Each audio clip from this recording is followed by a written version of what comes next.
ओम शांति। ओम शांति बाबा। आज 8 जुलाई 2025 है और आज हम अध्ययन करने जा रहे हैं इस अमूल्य मुरली को। तो इस अमूल्य मुरली का अध्ययन करने का लौकिक रीति क्या अपनानी है? बड़े इत्मीनान से, बड़े फुर्सत से अपने समय अनुसार, अपने स्थान अनुसार बैठना है और अपने हाथों में मुरली लेनी है और उसका शब्द व शब्द बड़ी गहराई से अध्ययन करना है। और गहराई से अध्ययन करने का किस विधि को अपनाना है इसको अध्ययन करने के लिए? वो अलौकिक विधि है और वो अलौकिक विधि है आत्म अभिमानी स्थिति में आकर मुरली का अध्ययन करना। और आत्माभिमानी स्थिति में आने के लिए जो सबसे सहज विधि है वो क्या है? वो है मैं आत्मा अपने इस स्थूल शरीर से अलग होकर एकदम सूक्ष्म शरीर के साथ चलता हूँ मधुबन की धरा पर, और उसमें भी खास पांडव भवन के उस हिस्ट्री हॉल में जहाँ मेरे बाबा साकार में मुरलियाँ चलाया करते थे। तो उस पवित्र स्थान पर जैसे ही मैं आत्मा उपस्थित होता हूँ तो परम पिता परमात्मा की उपस्थिति से उस पवित्र स्थान पर उपस्थिति मात्र से ही मुझ आत्मा में पवित्रता, शांति, प्रेम और सुख के प्रकंपनों का संचार तीव्र हो जाता है। एकदम उन सारे गुणों से मैं परिपूर्ण खुद को महसूस करता हूँ। बाबा दृष्टि से ज्ञान, प्रकाश और अष्ट शक्तियों का प्रवाह मुझ आत्मा में करते हैं और जिससे एक ऐसे आनंद का सृजन होता है जो एक आवरण तैयार कर देता है, जिस आवरण में मेरे बाबा और मैं आमने सामने बैठ बातें कर रहे हैं। उनके इतने निकटता का अनुभव पाके अपने सारे आत्मिक गुणों की भरपूरता की गुदगुदाहट के साथ मानो सुख के झूले में बैठकर, बाबा के गोद में बैठकर बाबा से बात कर रहा हूँ। तभी तो मेरे बाबा मुझसे कहते हैं, मीठे बच्चे, ये तुम्हारा जीवन बहुत बहुत अमूल्य है, क्योंकि तुम श्रीमत पर विश्व की सेवा करते हो, इस नर्क को स्वर्ग बना देते हो। बाबा हमारा ये जीवन बहुत मूल्यवान, अमूल्य बतला रहे हैं, क्योंकि इसी तन द्वारा, इसी शरीर द्वारा हम सेवा पाते हैं, कर रहे हैं। और बाबा के इस कार्य में जो बाबा नर्क को स्वर्ग बना रहे हैं उसमें हम निमित्त बन पा रहे हैं। तो हम भी निमित्त कब बनेंगे? जब इस शरीर के साथ होंगे, तभी तो भौतिक तौर पर चीज़ें कर पाएंगे, सेवाएं कर पाएंगे। तो बाबा कहते हैं कि ये जीवन अमूल्य है, इसलिए इसका हमें ख्याल भी रखना है और सेवा में भी तत्पर रहना है। आगे प्रश्न रूप में मेरे बाबा कहते हैं कि खुशी गायब होने का कारण तथा उसका निवारण क्या है? बाबा कहते हैं खुशी रह रहा कि बच्चों की गायब हो जाती है, तो उसका कारण क्या है और उसका निवारण क्या है? उत्तर बतलाते हैं मेरे बाबा, खुशी गायब होती है। पहला, देह अभिमान में आने के कारण। सबसे मूल कारण है देह अभिमान आएगा और हमारी खुशी जाएगी।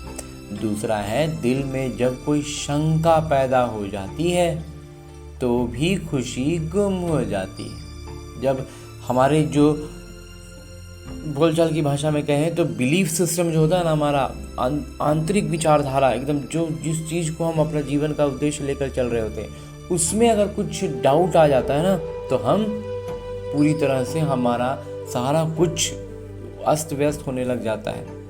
खुशी तो सबसे पहले गुम हो जाती है। इसलिए बाबा राय देते हैं, जब भी कोई शंका उत्पन्न हो तो फौरन बाबा से पूछो। देही अभिमानी रहने का अभ्यास करो तो सदैव खुश रहेंगे। तो बाबा से हम पूछ भी कब पाएंगे?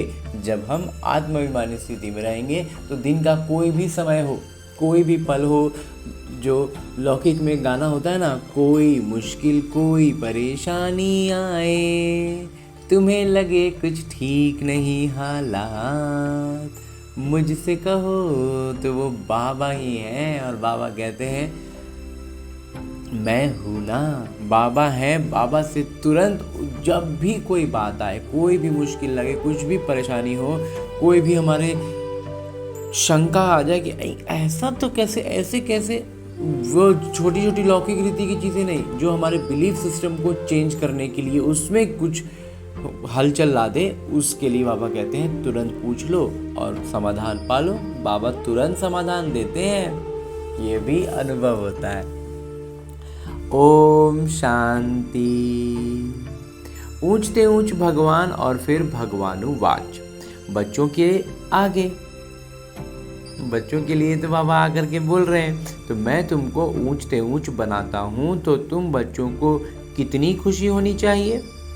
समझते भी हो, बाबा हमको सारे विश्व का मालिक बनाते हैं। मनुष्य कहते परम पिता परमात्मा ऊंचते ऊंच हैं। बाबा खुद कहते हैं, मैं तो विश्व का मालिक बनता नहीं हूँ। भगवान वाच, मुझे मनुष्य कहते हैं ऊंचते ऊंच भगवान, और मैं कहता हूँ कि मेरे ऊंचते ऊंच बच्चे। सिद्ध कर बताते हैं, और बाबा इसको सिद्ध करके बताते हैं। पुरुषार्थ भी ड्रामा अनुसार कराते हैं, कल्प पहले मुआफिक। बाबा समझाते रहते हैं, कुछ भी बात न समझो तो पूछो।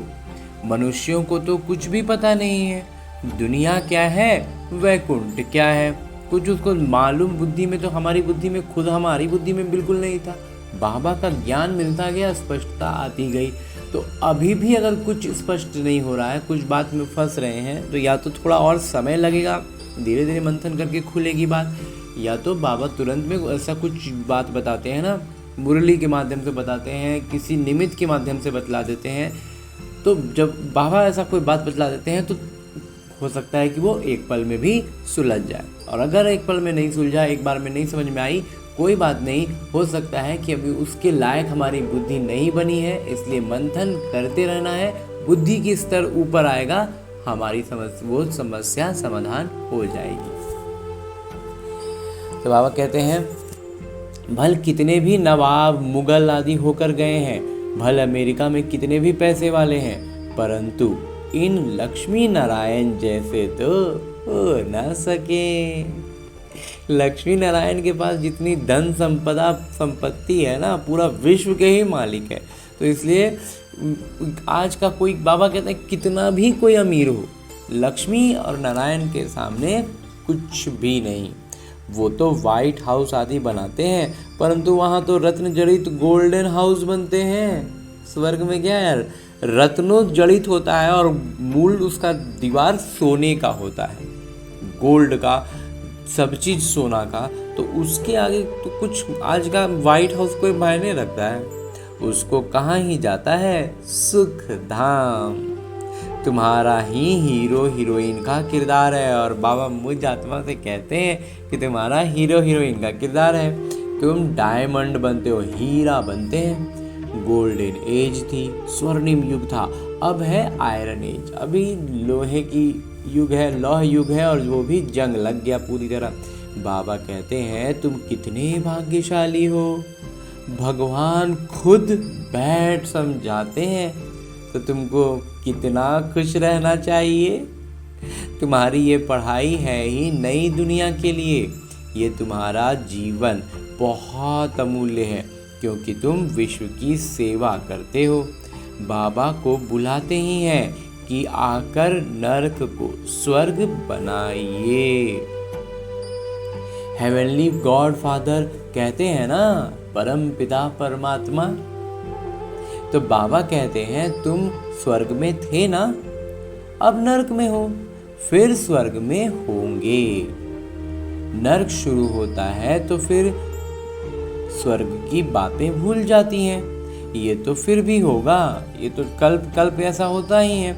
तो फिर भी तुमको स्वर्णिम युग से लौह युग में जरूर आना है। बाबा बार बार बच्चों को कहते हैं, दिल में कोई भी शंका हो जिससे खुशी नहीं रहती तो बताओ। अगर कोई भी शंका के कारण दिल की खुशी जा रही है ना, तो बाबा कहते हैं बाबा को बताओ। बाबा बैठ पढ़ाते हैं, तो पढ़ना भी चाहिए ना।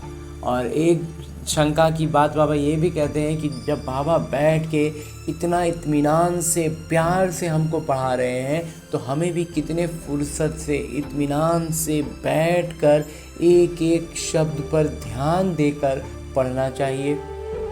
कितना आत्माभिमानी स्थिति में होकर पढ़ना चाहिए। अगर इतनी गहराई से, इतनी आत्माभिमानी स्थिति में आकर पढ़ाई पढ़ेंगे ना, तो ज़्यादातर शंकाएं तो ऐसे ही दूर हो जाएंगी। क्योंकि बाबा मुरली में ऐसे ही बहुत सारा ज्ञान हमें देते रहते हैं, ताकि हम अपने जीवन में उलझे नहीं।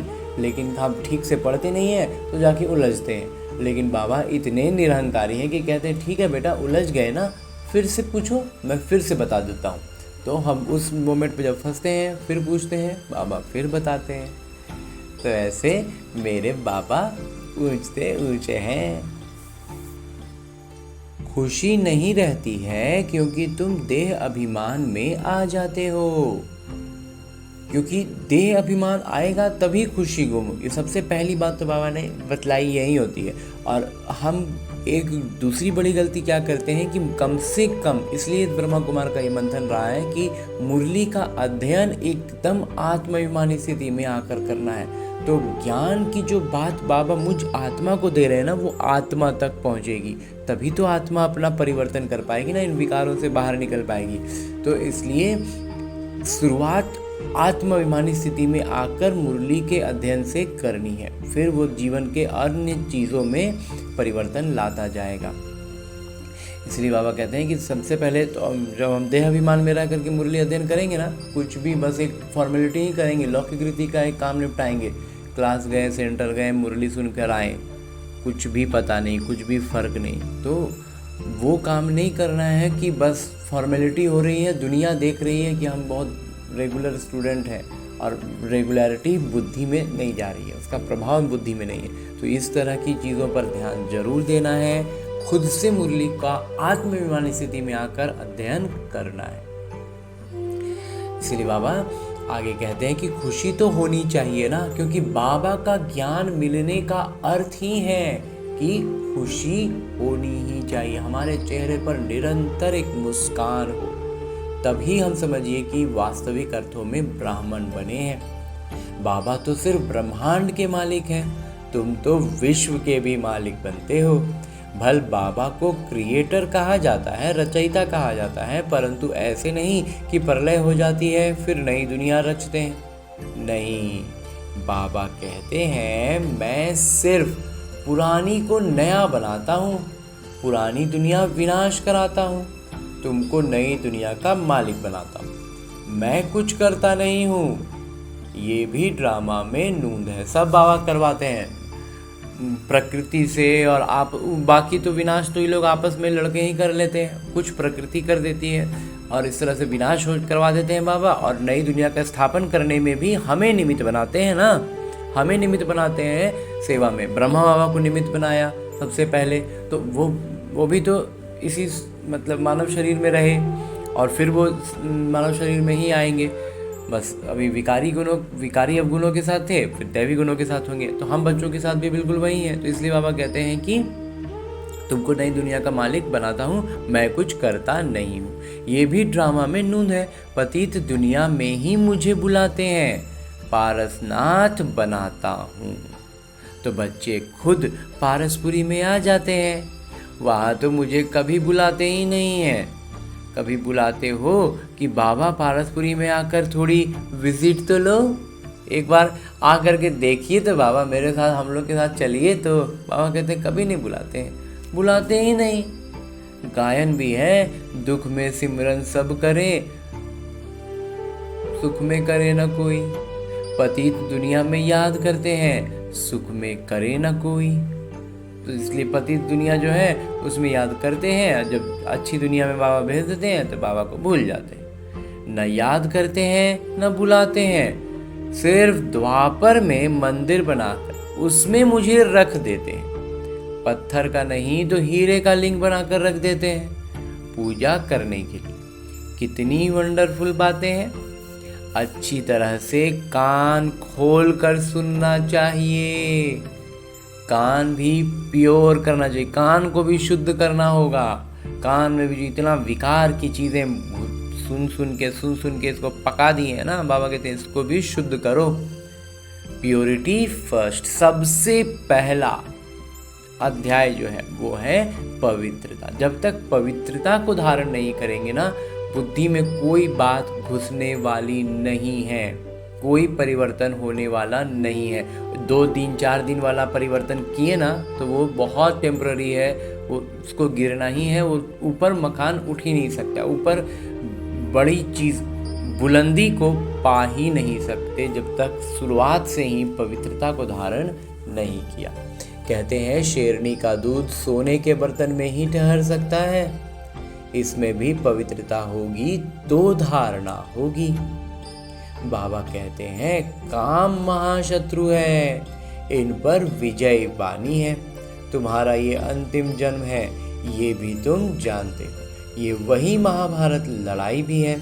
कल्प कल्प जैसे विनाश हुआ है, हूबहू अब भी होगा ड्रामा अनुसार।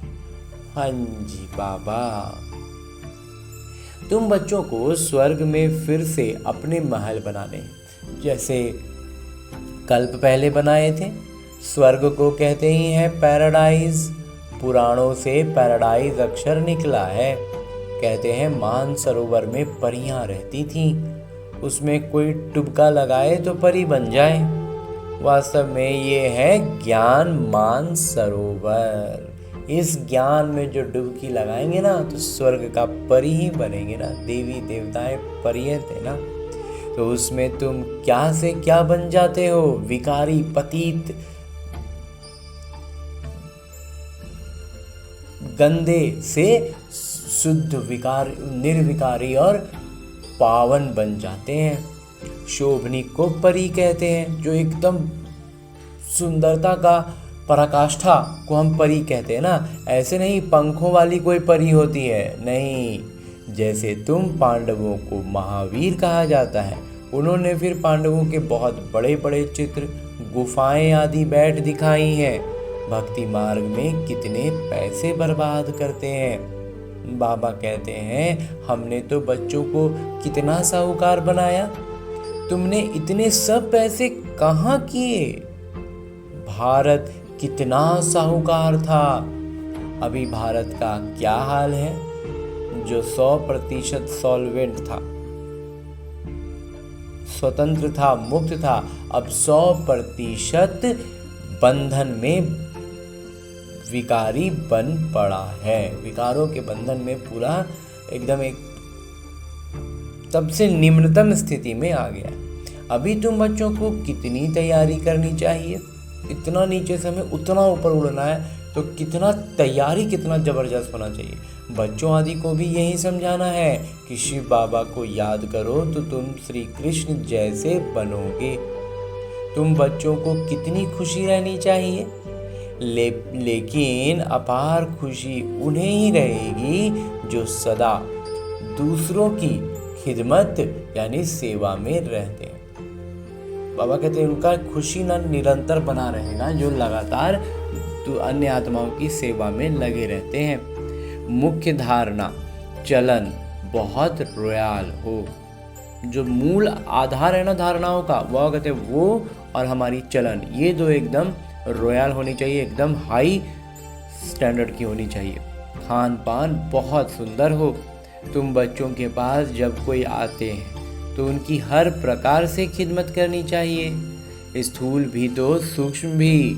ऐसा नहीं कि खिदमत का मतलब सिर्फ स्थूल सेवा में ही लग गए हुए। स्थूल सेवा नहीं, बाबा कहते हैं सूक्ष्म भी, उतना ही संतुलन रखना है सूक्ष्म सेवा का भी। प्रकंपन जाए, वाइब्रेशंस जिसको कहते हैं, हमारी वाणी, हमारा लहजा, वो सब कुछ बहुत मायने रखता है और बहुत प्रभाव डालता है। उसी को बाबा कहते हैं सूक्ष्म भी। तो जिस्मानी रूहानी दोनों करने से बहुत खुशी होगी।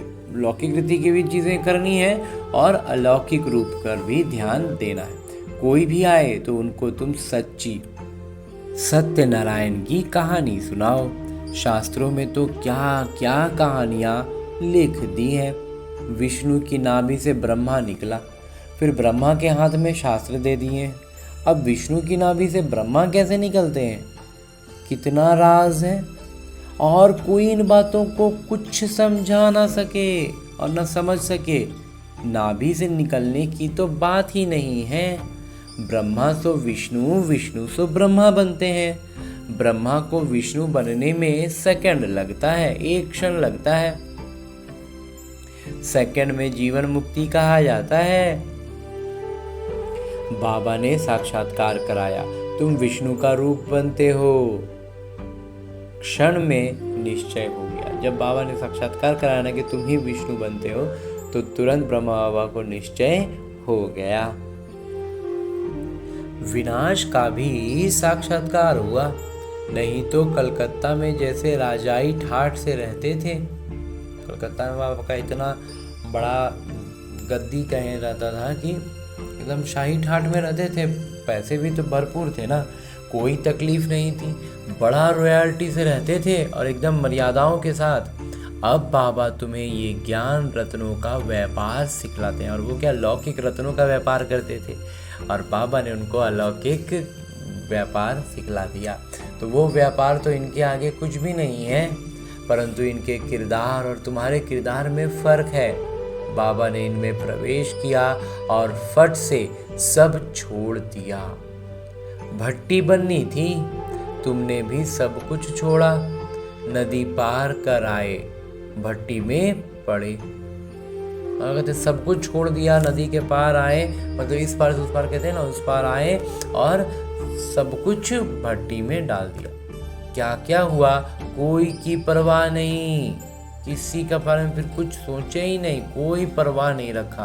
कहते हैं श्री कृष्ण ने भगाया। क्यों भगाया? उन्हों को पटरानी बनाने। ये भट्टी भी बनी तुम बच्चों को स्वर्ग की महारानी बनने के लिए। स्वर्ग में तो क्या क्या लिख दिया है, प्रैक्टिकल में क्या क्या है, सो अब तुम समझते हो। बाबा कहते हैं लिख क्या दिया है और प्रैक्टिकल में क्या है, दोनों में अंतर हमें स्पष्ट समझ में आता है। जब बाबा का ज्ञान मिला ना, तो सारा बुद्धि ही एकदम स्पष्ट हो गया। भगाने की बात ही नहीं, कल्प पहले भी गाली मिली थी, नाम बदनाम हुआ था। ये तो ड्रामा है, जो कुछ होता है कल्प पहले मुआफिक। हाँ जी बाबा, अभी तुम अच्छी रीति जानते हो, कल्प पहले जिन्होंने राज्य लिया है वो जरूर आएंगे। बाबा कहते हैं मैं भी कल्प कल्प आकर भारत को स्वर्ग बनाता हूँ। पूरा 84 जन्मों का हिसाब बताया है। सतयुग में तुम अमर रहते हो, वहाँ अकाले मृत्यु होती नहीं। शिव बाबा काल पर जीत पहनाते हैं, कहते हैं मैं कालों का काल हूँ। कथाएं भी है ना, तुम काल पर विजय पाते हो, तुम जाते हो अमर लोक में ऊंच पद पाने के लिए। बाबा कहते हैं तुम क्या करते हो? बाबा तो कालों के काल है, इसका पूरा कथा भी बाबा हमें स्पष्ट करके बतलाते हैं, सारा वृतांत बतलाते हैं। तो तुम, इसलिए हमें क्या हो जाते हैं, हम कालों पर विजय पा लेते हैं। तो बाबा कहते हैं तुम अमरलोक में जाते हो, काल पर विजय पाने का मतलब क्या हुआ, हम अमरलोक में गए। तो अमरलोक में ऊंच पद पाने के लिए एक तो पवित्र बनना है, दूसरा फिर दैवी गुण भी धारण करने हैं। बाबा कहते हैं वहाँ पद पाना है तो क्या करना, जाएंगे तो सब स्वर्ग में, लेकिन स्वर्ग में नहीं, मुक्ति धाम में। तो लेकिन वहाँ से फिर स्वर्ग में सुख धाम में आने के लिए क्या होगा, पुरुषार्थ करना होगा। बाबा कहते हैं कि दैवी गुण भी धारण करने हैं अपना रोज का पोता मेल रखना है। रावण द्वारा तुमको घाटा पड़ा है, मेरे द्वारा फायदा होता है। व्यापारी लोग इन बातों को अच्छी रीति समझेंगे। ये है ज्ञान रत्न, कोई बिरला व्यापारी इनसे व्यापार करे। कहते हैं व्यापार करने वाला फिर व्यापारी के रूप में बहुत कम आएगा, क्योंकि हर कोई बाबा को पहचान नहीं पाता है ना।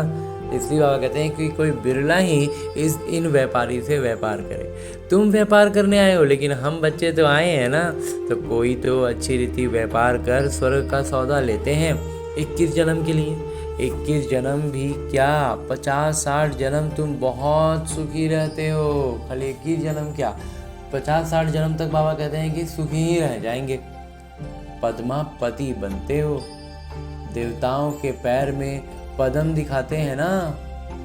तो वास्तव में हम आज एक तरह से अनुभव करें तो ये 84वां जन्म भी जो है ये उतना दुखदाई नहीं, उतना कष्टकारी हमारा नहीं है, जितना हम अन्य आत्माओं को आज जो दुख की एकदम सीमा पार दुख में हैं, वैसा दुख में तो हम नहीं है ना। हम तो फिर भी उनकी तुलना में तो काफ़ी सुखमयी स्थिति में ही है ना। तो इसलिए बाबा कहते हैं कि जो अच्छे से मेहनत करते हैं, अच्छा ऊंच पद पाते हैं ना, बाबा कहते हैं वो 21 जन्म तो क्या, आगे का फिर द्वापर में भी वो अच्छा ही रहते हैं। 50-60 जन्म तक एकदम ही मतलब एकदम राजा रजवाड़ा, एकदम रॉयल फैमिली, मतलब जल्दी उनको दुख बहुत हल्का फुल्का भावनात्मकता वाला दुख आना शुरू होगा। और उसके बाद भी अभी भी हमारे जीवन में वो ऐसे दुख नहीं है जैसे अन्य आत्माओं के, जो हम स्लम में जीने वाले व्यक्तियों को देखें, वो भी तो इंसान है ना, लेकिन वो किस स्थिति में है। और भी बहुत हैं जो शारीरिक अपंगता के साथ हैं, उनके दुख देखते हैं तो हमें ये अनुभव होता है कि उनकी तुलना में तो हम बहुत सुखी अवस्था में अभी भी इस अपने 84वें जन्म में हैं। इसलिए बाबा कहते हैं कि हम बहुत सुखी रहते हैं, तो हमें अभी बहुत पुरुषार्थ करना है ना, पद्मापति बनते हो। तो देवताओं के पैर में बाबा कहते हैं पद्म दिखाते हैं ना, अर्थ थोड़ी ही समझते हैं। तुम अभी पद्मापति बन रहे हो, इसीलिए देवताओं के चरणों में पद्म दिखलाते हैं। तो तुमको कितनी खुशी होनी चाहिए, हम देवताओं वाला पद्म जो है वो हमको मिला है। बाबा कहते हैं मैं कितना साधारण हूँ, तुम बच्चों को स्वर्ग में ले जाने आया हूँ। बुलाते भी हो कि हे पतित पावन आइए, आकर पावन बनाइए। पावन रहते ही हैं सुख धाम में। शांति धाम की कोई हिस्ट्री, ज्योग्राफी, इतिहास, भूगोल तो हो नहीं सकती। शांति धाम का बाबा कहते हैं कोई इतिहास भूगोल नहीं होगा, वो तो आत्माओं का वृक्ष है। सूक्ष्म वतन की कोई बात ही नहीं। सूक्ष्म वतन के बारे में हम आगे पीछे बाबा कहते हैं कोई मतलब ही नहीं रहता है। ये सिर्फ अभी संगम युग पर हमारे अभ्यास के लिए बाबा बतलाते हैं। बाकी ये सृष्टि चक्र कैसे फिरता है वो तुम जान गए हो। सतयुग में लक्ष्मी नारायण का साम्राज्य था। ऐसे नहीं एक ही लक्ष्मी नारायण सिर्फ राज्य करते हैं, वृद्धि तो होती है ना। तो वो जैसे विश्व भर के महाराजा हो गए, तो लेकिन अलग अलग प्रांतों में एक एक गांव के होते हैं, फिर 10 गांव के, फिर 100 गांव के, हर के ऊपर एक एक राजा का पद होता है। उसका उनका नाम थोड़ा थोड़ा अलग होता है। सामंत हैं, तो राजा हैं, महाराजा हैं। तो इस तरह के बाबा कहते हैं कि पद होते ही चले जाते हैं, वो भी सारे सुखों वैभव से तो संपन्न रहेंगे ही ना। तो वृद्धि होती रहती है। इसलिए ऐसा नहीं कि सिर्फ एक लक्ष्मी नारायण जो राजा बने वही रहेंगे, आगे वृद्धि होगी। फिर द्वापर में वही पूज्य सो पुजारी बनते हैं। मनुष्य फिर परमात्मा के लिए कह देते आप ही पूज्य, तो खुद ही पूज्य हो रहे। तो जैसे परमात्मा के लिए सर्वव्यापी कह देते। इन बातों को तुम समझते हो। आधा कल्प तुम गाते आए हो ऊंचते ऊंच भगवान, और अब भगवानुवाच ऊंचते ऊंच बच्चे हो। हम कहते हैं बाबा को कि ऊंचते ऊंच हैं, बाबा कहते हैं ये भगवानुवाच है कि हम बच्चे ऊंचते ऊंच हैं। तो ऐसे बाबा की राय पर भी चलना चाहिए ना, जो हमें इतना ऊंच बतला रहे हैं पूरे विश्वास से। तो हमें भी अपनी उस स्थिति को याद करना है ना, गृहस्थ व्यवहार भी संभालना है। यहाँ तो सब रह ना सके, तो इसलिए ऐसा नहीं कि सब कोई मधुबन में ही जमा हो जाए। तो वहाँ कहते हैं यहाँ सब कोई नहीं रह सकता, तो सब कोई अपना अपना गृहस्थ में रहो, गृहस्थ भी संभालो, बाकी याद बाबा की रहे, बाबा की याद में रहो। सब रहने लगे तो कितना बड़ा मकान बनाना पड़े, ये भी तुम एक दिन देखेंगे कि नीचे से ऊपर तक कितनी बड़ी क्यू लग जाती है दर्शन के लिए। बाबा कहते हैं एक दिन ऐसा भी आएगा ना, वो भी नज़ारा देखेंगे कि नीचे शांतिवन से लेकर ऊपर पांडव भवन तक बाबा कहते हैं लाइन लग जाएगी। कितना जबरदस्त लाइन होगा, और क्या चीज़ का लाइन होगा? दर्शन के लिए।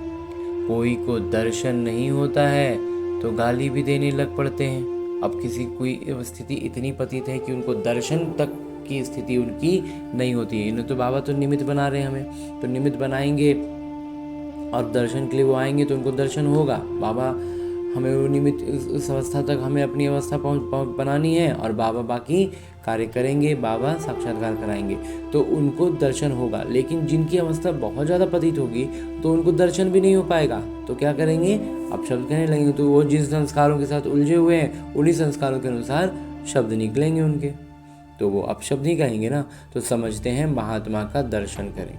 अभी बाबा तो हैं बच्चों के, बाबा कहते हैं यहाँ महात्मा का दर्शन थोड़ी होना है, यहाँ तो बाबा का बच्चे हैं सब, तो बच्चों को ही पढ़ाते हैं। तुम जिसको रास्ता बताते हो, कोई तो अच्छी रीति चल पड़ते हैं, कोई धारणा कर नहीं सकते। कितने हैं जो सुनते भी रहते, फिर बाहर में जाते हैं तो वहाँ के वहाँ रह जाते।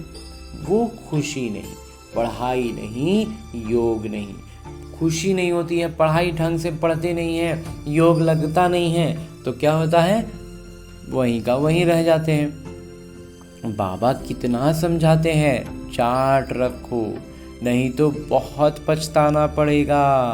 हम बाबा को कितना याद करते हैं, चार्ट देखना चाहिए। भारत के प्राचीन योग की बहुत महिमा है, तो बाबा समझाते हैं। कोई भी बात नहीं समझो तो बाबा से पूछो।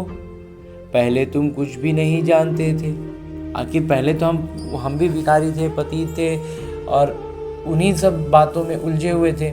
लेकिन अब बाबा का ज्ञान मिला तो बहुत कुछ स्पष्टता आई, बहुत हद तक पवित्रता आई।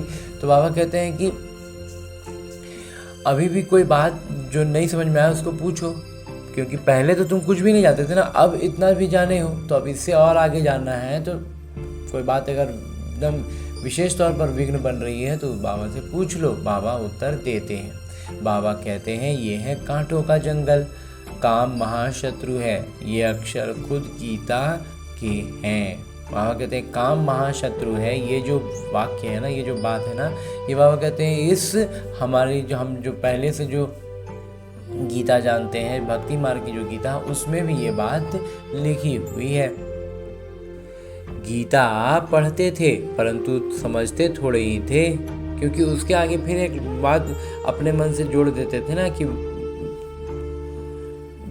सृष्टि चलानी है तो विकार में जाना ही होगा, तो गृहस्थ में का अर्थ में विकार को भी जोड़ दिया, और फिर उसकी मतलब उसको डिटेल में ज़्यादा जा करके उसकी परिभाषा में ही परिवर्तन कर दिया। बाकी है तो काम महाशत्रु, ये बात गीता में भी वर्णित है। बाबा ने सारी आयु गीता पढ़ी, समझते थे गीता का महत्व जो है, गीता का महत्व बहुत अच्छा है। भक्ति मार्ग में गीता का कितना मान है, गीता बड़ी भी होती है, छोटी भी होती है। श्री कृष्ण आदि देवताओं के वही चित्र पैसे पैसे में मिलते रहते हैं। मतलब आखिर श्री कृष्ण का इतना महान मानते हैं अगर भक्ति में, तो भी उनका चित्र क्या है, थोड़े से पैसों में मिलता है ना। तो बाबा कहते हैं उन्हीं चित्रों के फिर कितने बड़े बड़े मंदिर बनाते हैं, और फिर वही चित्र उन बड़े बड़े मंदिरों में लगाते हैं। तो बाबा समझाते हैं तुमको तो विजय माला का दाना बनना है। ऐसे मीठे मीठे बाबा को बाबा बाबा भी कहते हैं, समझते भी हैं, स्वर्ग की राजाई देते हैं, फिर भी सुनंती कथंती अहो माया फारकती देवंती। बाबा कहते इतना राजाई दे रहे हैं, इतना सब कुछ देते हैं, प्रत्यक्ष फल देते हैं, फिर भी क्या होता है, सुनते हैं, बोलते हैं और फिर माया उनको भगा देती है। बाबा कहा तो बाबा माना। बाबा बाबा का मतलब क्या हो गया, मेरे पिता। तो भक्ति मार्ग में भी गाया जाता है, पतियों का पति गुरुओं का गुरु एक ही है और वो हमारे पिता हैं। ज्ञान के सागर पतित पावन है। तुम बच्चे कहते हो बाबा हम कल्प कल्प आपसे वर्षा लेते आए हैं, कल्प कल्प मिलते हैं आप बेहद के पिता से, हमको जरूर बेहद का वर्षा मिलेगा। जब आप बेहद के पिता हैं तो हमें वर्षा भी तो बेहद का मिलेगा ना। मुख्य है ही अल्प, उसमें बे मर्ज होता है। अल्फ कह रहे हैं ना तो बाबा कहते हैं उसी में बे भी समाया हुआ है। अल्फ का मतलब बाबा होते हैं और बाबा मतलब वर्षा। बाबा का मतलब ही है बाबा आएंगे तो वर्षा ही देंगे ना, तो वो है हद का, ये है बेहद का। हद के बाबा तो ढेर के ढेर हैं, बेहद के पिता तो एक ही हैं। अच्छा मीठे मीठे 5000 वर्ष बाद फिर से आकर मिलने वाले बच्चों प्रति माता पिता का याद प्यार और आशीर्वाद। रूहानी बाबा की रूहानी बच्चों को नमस्ते। हम रूहानी बच्चों की ओर से रूहानी माता पिता को याद प्यार और प्रणाम। धन्यवाद बाबा, धन्यवाद। मुरली के लिए भी धन्यवाद और इस अनूठे अलौकिक ब्राह्मण जीवन के लिए भी बहुत बहुत बहुत धन्यवाद बाबा, बहुत धन्यवाद। आगे आज की मुरली से लिए गए वो प्रमुख बिंदु हैं जिन्हें हमें अपने ब्राह्मण जीवन में धारण करने हैं। और ब्राह्मण सो फरिश्ता, फरिश्ता सो देवता बनना है। उसके लिए जो पहली बिंदु है वो है स्थूल सूक्ष्म खिदमत, यानी सेवा कर अपार खुशी का अनुभव करना और कराना है। उनको भी खुशी का अनुभव हो जाए, हमारी ऐसी सेवा हो, चाहे वो स्थूल हो चाहे सूक्ष्म हो, या फिर ऐसे कहें कि स्थूल सेवा में सूक्ष्म सेवा समाई हुई हो। चलन और खान पान में बहुत रॉयल्टी रखनी है। हमारा खान पान, हमारा चाल चलन एकदम रॉयल होना चाहिए, देवताई होना चाहिए। यही सब तो धारण करने, यही सब धारणाएं अपनानी है, तब तो फरिश्तों का स्वरूप आएगा ना। दूसरा है अमर लोक में ऊंच पद पाने के लिए पवित्र बनने के साथ साथ दैवी गुण भी धारण करने हैं। अपना पोता मेल देखना है कि हम बाबा को कितना याद करते हैं। अविनाशी ज्ञान रत्नों की कमाई जमा कर रहे हैं। कान प्योर बने हैं। कान जो है हमारे, उसमें बहुत ज़्यादा कचरा तो नहीं सुनते रहते हैं ना, जिसमें धारण हो सके तो उसको कितना शुद्ध किया है कि बात कान के भीतर पड़े। जो कहते हैं ना, बाबा ने आज कहा ना कान खोलकर सुनना, तो कान खोलकर सुनने का मतलब क्या कि जो विकारी चीज़ें हमारी कान में भरी पड़ी है ना, उनको हटा करके विकार मुक्त होकर के आत्माभिमानी स्थिति में आकर के अध्ययन करना। तब ज्ञान की बातें जो बाबा सुना रहे हैं वो कानों के भीतर जाएंगी, बुद्धि तक पहुंचेंगी। हाँ जी बाबा। और आगे मेरे बाबा वरदान दे रहे हैं। वरदान देते हुए मेरे बाबा कहते हैं कि सेवा करते हुए याद के अनुभवों की रेस करने वाले सदा लवलीन आत्मा भव। हाँ जी बाबा कहते सेवा का मतलब ही क्या है, याद का अनुभव में रहना है, और उस रेस में जब रहेंगे तो फिर हम लवलीन आत्मा बन जाएंगे ना। सेवा करते समय याद में है तो लवलीन हो गए। इसको और विस्तार से बाबा कहते हैं कि याद में रहते हो, लेकिन याद द्वारा जो प्राप्तियां होती हैं उस प्राप्ति की अनुभूति को आगे बढ़ाते जाओ। इसके लिए अभी विशेष समय और ध्यान दो, जिससे मालूम पड़े कि वो मालूम पड़े कि ये अनुभवों के सागर में खोई हुई लवलीन आत्मा है। बाबा इतना जबरदस्त युक्तियां बतलाते हैं कि हमें समय पर ध्यान देते हुए, जिससे मालूम पड़ना है प्राप्तियों का अनुभूति खुद भी करना है और दूसरों को भी कराना है और इसका अभ्यास बढ़ाते जाना है। तो इसके लिए बाबा कहते हैं अभी विशेष समय और टेंशन दो, जिससे मालूम पड़े कि ये अनुभवों के सागर में खोई हुई लवलीन आत्मा है।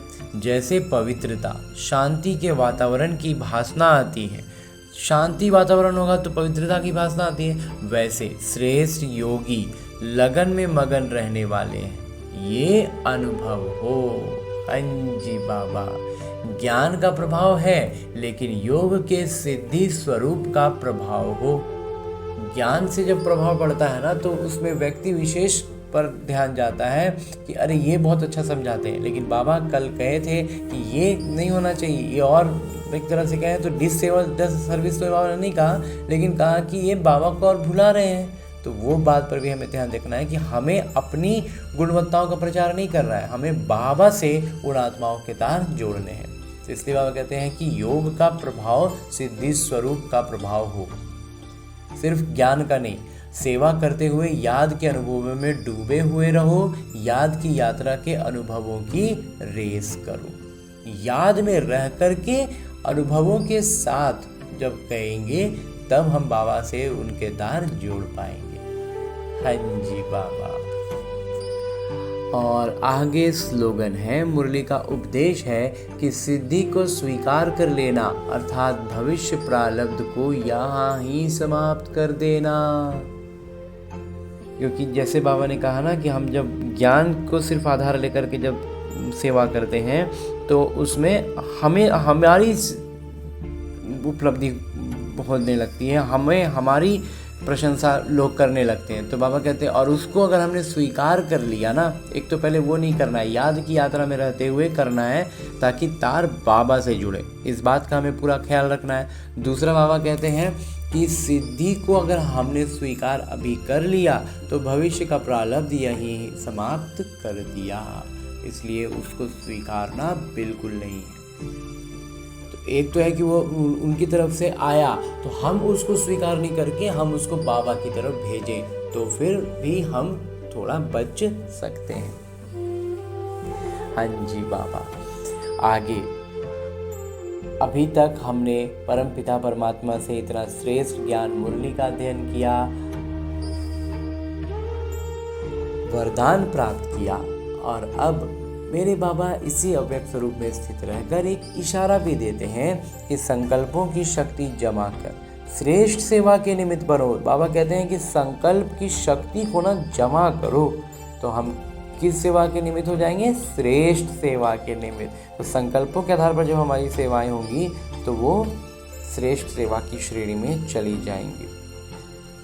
इसको और विस्तार से समझाने के लिए बाबा हर दिन अलग अलग इशारे दे रहे हैं। तो आज के लिए बाबा ने जो इशारा दिया है वो है कि जितना जितना आप बच्चे श्रेष्ठ संकल्प की शक्ति से संपन्न बनते जाएंगे, उतना श्रेष्ठ संकल्प की शक्तिशाली सेवा का स्वरूप स्पष्ट दिखाई देगा। बाबा इतना बढ़िया से एक एक बात बतलाते हैं ना कि जितना जितना बच्चे श्रेष्ठ संकल्प की शक्ति से संपन्न बनते जाएंगे, उतना श्रेष्ठ संकल्प की शक्तिशाली सेवा का स्वरूप स्पष्ट दिखाई देगा। हर एक अनुभव करेंगे कि हमें कोई बुला रहा है, कोई दिव्य बुद्धि द्वारा शुभ संकल्पों का बुलावा हो रहा है, कोई फिर दिव्य दृष्टि द्वारा बाबा और स्थान को देखेंगे। दोनों प्रकार के अनुभवों द्वारा बहुत तीव्र गति से अपने श्रेष्ठ ठिकानों पर पहुंच जाएंगे। बाबा संकल्प शक्ति के जमा होने की बतलाते हैं कि वो प्रत्यक्ष रूप में कैसे दिखाई देगा ना, वो भी बतला रहे हैं, स्पष्ट दिखाई देगा। कैसे कैसे दिखाई देगा कि पहला बाबा कहते हैं अनुभव करेंगे कि कोई आत्मा हमको बुला रहा है, कोई क्या करेंगे, दिव्य बुद्धि द्वारा शुभ संकल्प का बुलावा हो रहा है, उनको दिव्य बुद्धि में यह एहसास होगा कि शुभ संकल्पों से कोई बुला रहा है। फिर बाबा कहते हैं कि कोई दिव्य दृष्टि द्वारा बाबा और स्थान को देखेंगे। किन्हीं को क्या है, उनकी दिव्य दृष्टि में दिखाई देगा कि फलानी स्थान पर बाबा बुला रहे हैं, बाबा वहाँ पर सेवा के लिए कह रहे हैं। तो दोनों प्रकार के अनुभव द्वारा, तो एक होगा कि कोई आत्मा एकदम सीधे तौर पे बुला रही है और एक बाबा हमें किसी स्थान पर भेज रहे हैं। तो ये सारी सेवाएं, ये सारी अनुभव बाबा कहते बहुत तीव्र गति से अपने श्रेष्ठ ठिकाने पर पहुंच जाएंगे। तो उससे क्या होगा, लौकिक रीति में तो उस स्थान पर पहुंचेंगे, अलौकिक में बाबा के दिल तख्त पर पहुंच जाएंगे। हाँ जी बाबा। तो बाबा से इतना श्रेष्ठ इशारा जो हमने पाया, ये हमें अपने जीवन में इस लौकिक किरदार को जो हम जी रहे हैं ना, इसमें इसको अपनाना है, इसका अभ्यास करना है, ताकि हमारी आत्मिक अवस्था जो है वो निरंतर हो सके। आत्मिक स्थिति में जो भी विघ्न के रूप में बातें आ रही हैं वो सारे समाप्त हम कर सकें, न केवल खुद के बल्कि दूसरों के। तो इस श्रेष्ठ उद्देश्य को मन में रखेंगे, शुभ भावना और शुभ कामनाओं से भरपूर होकर लौटेंगे अपने इस स्थूल शरीर में, अपने इस लौकिक किरदार में, ताकि हम ज़्यादा से ज़्यादा अभ्यास करते चले जाएं और अपने वास्तविक आत्मिक अवस्था में रह कर ऊंच से ऊंच पद परमपिता परमात्मा का गोद में रहकर यहाँ से वापस चल सके। तो इस लौकिक दुनिया में बिल्कुल उलझना नहीं है, फंसना नहीं है, ये बस हमारे अभ्यास के लिए है। इसी उद्देश्य को मन में रखना है, शुभ भावना शुभकामनाओं से भरपूर रहना है। अच्छा, ओम शांति।